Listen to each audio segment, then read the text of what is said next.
Assalamu alaikum wa rahmatullahi wa barakatuh. Welcome back to Story Room. Today is the first day of Ramadan and I feel strong. Alhamdulillah, I'm able to do this program. Hopefully you guys there also you feeling strong like me. Oh, the first thing, man.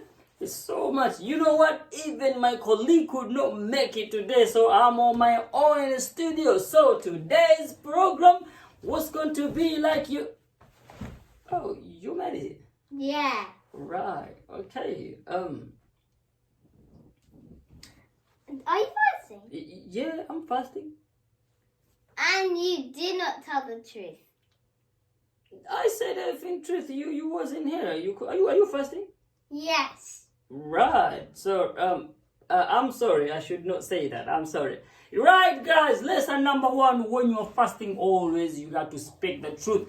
Even when you are not fasting, you got to speak the truth because Islam, we don't lie. You know, that's what we got. Shafatain. Talk. We don't lie. So that, we keep the mouth shut. You know, the hadith tells us, Man kana yu'minu billahi wal yawmil akhir, falyaqul khayran aw. Yeah, whoever believes in Allah and the last day, he has to speak the truth or keep the mouth shut. That's all you need to do. You got to keep your mouth shut. So that's why you got 2 mouths. Right, today, what are we doing today? Today we're going to be telling you guys story. A story which is a long time ago, before you was born, before I was born, before even you was born, even they were not born by then. Long time ago, 1400 years ago. Even our camera at that time was black and white, but still it was struggling, but it was going. But shall we roll it? Yeah. Let's roll the camera. Come on.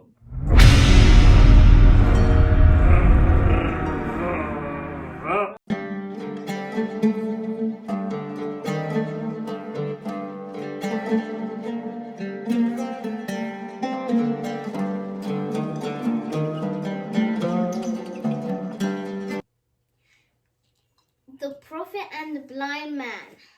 The Prophet Muhammad, peace be upon him, and his companion Abdullah bin Makhtoum, radiallahu anhu. The Prophet Muhammad, peace be upon him, used to sit near the Kaaba and explain passages from the Quran to people. Yes. One day, as usual, he was sitting near the Kaaba and explaining the messages of the Quran to some ungodly chiefs of the Quraysh tribe in the hope that they would listen to his message and accept Islam.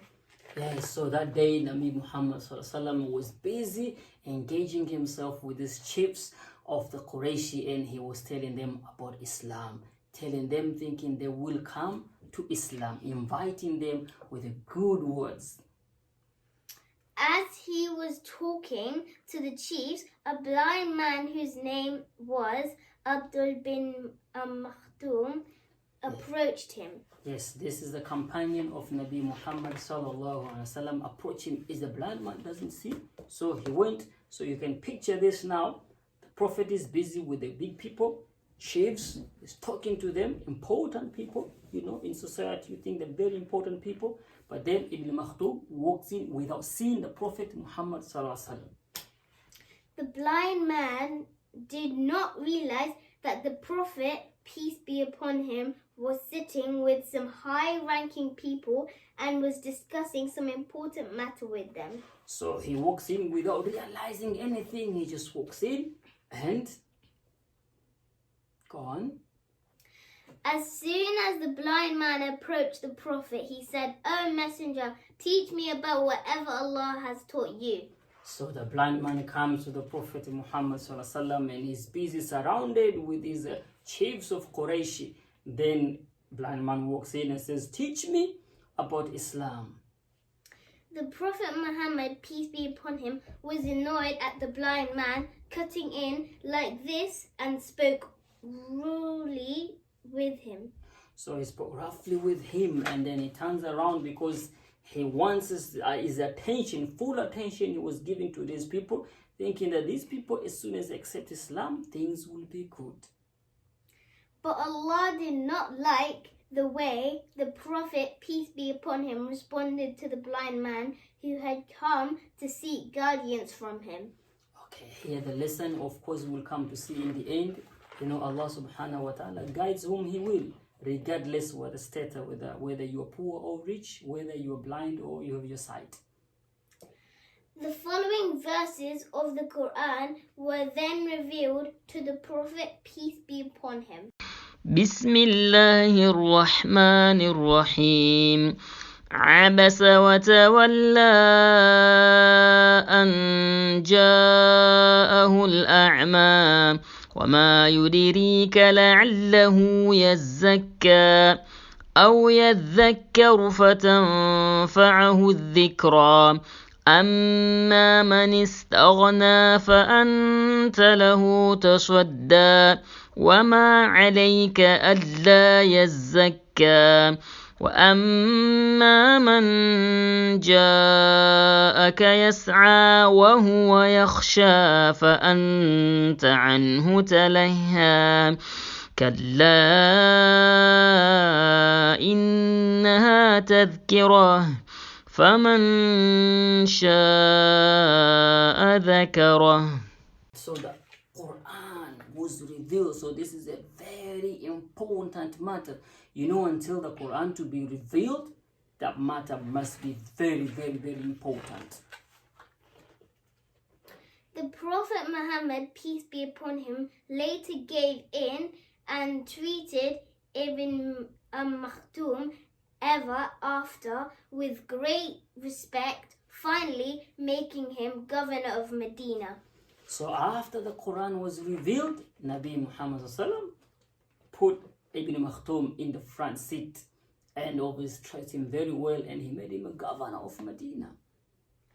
The story of the blind man reminds us that no one in this world is superior to others, even if he has a high rank or position.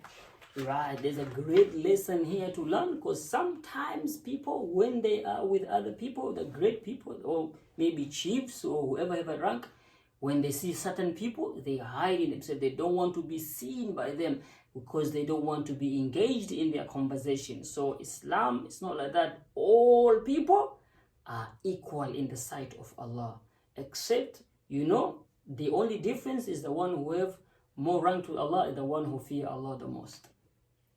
The message of this story is that one is only superior to another if he or she has a higher rank in the sight of the Lord. Correct. So whoever is higher rank is the one whoever is superior is the one who have a higher rank in the sight of Allah subhanahu wa ta'ala. So you can find a blind man, but he might be higher than those who have a sight. You may find those who are rich, but the poor ones may be higher than them, or it can be vice versa. It can be the rich one have also higher rank, because, for example, if you're gonna come and read the story of Abu Bakr as-Siddiq, he was a rich man, but also he has a higher rank, and there are others. So Islam, the only difference it makes to us is we have to be righteous. When we are righteous, then Allah subhanahu wa ta'ala will raise us in a rank. So regardless whether you are rich or poor, that does not classify us as a Muslim. The only thing classifies is our faith, our iman.